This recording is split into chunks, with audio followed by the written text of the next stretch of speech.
तो लेकर एक और मैं यूपीएससी का प्रश्न हाजिर हूँ। ये जो कलयुग है, लोगों को लग रहा होगा तो ये मुख्यतः यह जो युग है वह सरकारी नौकरी वालों का है। अब लोग कहेंगे कैसे, क्योंकि अब इसमें क्या है ना कि सभी लोगों को या तो गवर्नमेंट जॉब तैयारी करना पड़ेगा या गवर्नमेंट को जो है उनके इस सवाल का जवाब देना पड़ेगा, क्योंकि धीरे धीरे जो है गवर्नमेंट, आप लोग जानते ही है, सब कुछ हड़पते जा रही है। तो आप लोग ध्यान रखें, गवर्नमेंट कहीं तक भी पहुंच सकती है। प्रश्न है कि भारत में वर्तमान में बढ़ती चिंता रही है कि प्रभावी सिविल सेवा नैतिकता, आचरण संहिताओं, पारदर्शिता उपायों, नैतिक एवं सुचिता व्यवस्था तथा भ्रष्टाचार निरोधी अभिकरणों को विकसित किया जा सके।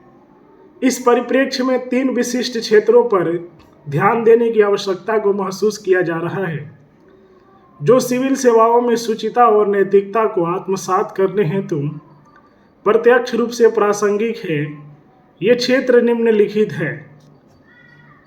सिविल सेवाओं में नैतिक मानकों और ईमानदारी के विशिष्ट खतरों का पूर्वानुमान करना, सिविल सेवकों की नैतिक सक्षमता को सशक्त करना और सिविल सेवकों की नैतिक मूल्यों और ईमानदारी की अभिवृद्धि के लिए प्रशासनिक प्रक्रियाओं एवं प्रथाओं का विकास करना है। उपरोक्त 3 मुद्दों को हल निकालने के लिए संस्थागत उपाय सुझाए। 250 शब्द। नीति शास्त्र, सत्यनिष्ठा और अभिरुचि, सिविल सेवा मुख्य परीक्षा सामान्य अध्ययन, अध्यायवर प्रश्न, ये 2020 से लेकर 1997 का है।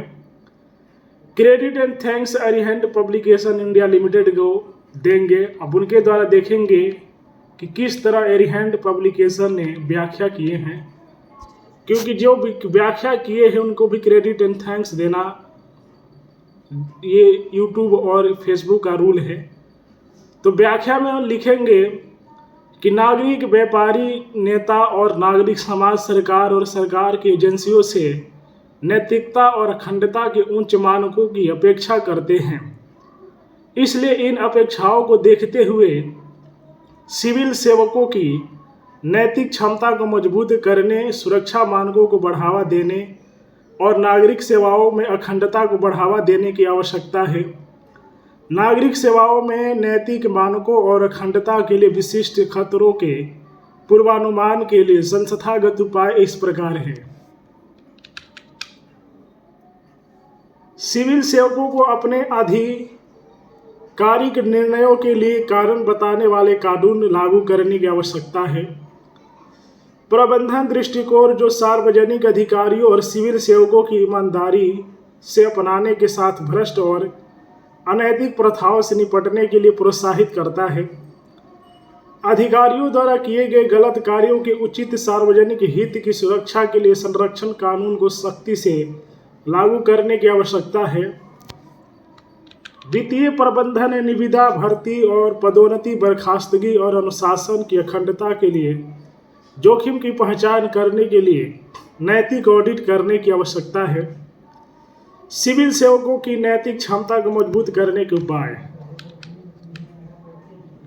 नई मानव संसाधन प्रबंधन रणनीतियों को अपनाने की आवश्यकता है, जो उन्नति के साथ नैतिक प्रदर्शन को जोड़ती है।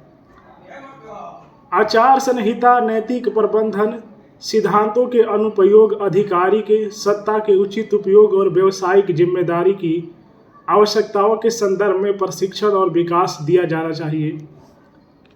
सिविल सेवकों के विरुद्ध अनुशासनात्मक उपाय के लिए आधार ज्ञात संदिग्ध मामलों की रिपोर्ट करने में विफलता के रूप में प्रयोग किया जा सकता है।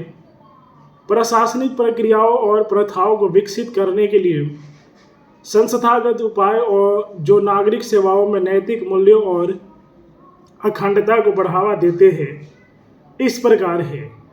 प्रभावी बाहरी और आंतरिक शिकायत और निवारण प्रक्रिया आरंभ की जाए। लागू करने योग्य सार्थक आचार संहिता लोकपाल द्वारा स्वतंत्र रूप से समीक्षा की जा सकती है। महत्वपूर्ण आधिकारिक निर्णय स्वतंत्र समीक्षा के अधीन किए जा सकते हैं। संस्थागत सुधार, तटस्थता, निष्पक्षता और प्रतिबद्धता नागरिक सेवाओं के निर्माण में सहायता कर सकते हैं। गवर्नमेंट का मतलब होता है पब्लिक, यानी कि अब सभी लोगों को पब्लिक जीवन जीना पड़ेगा, यानी कि आप लोग एक इंटरव्यू से सभी लोगों को गुजरना पड़ेगा। इसी के फ़ायदा है, इसका फ़ायदा ये है कि जब आप पब्लिक लाइफ में जाएंगे तो आप जो कि एक तरीके से मजबूत व्यक्ति बनेंगे और लीडिंग रोल सभी लोगों को मिलेगा। बाकी आप यूपीएससी के प्रश्न देखने के लिए मेरे वीडियो को लाइक करें, शेयर करें। जय हिंद।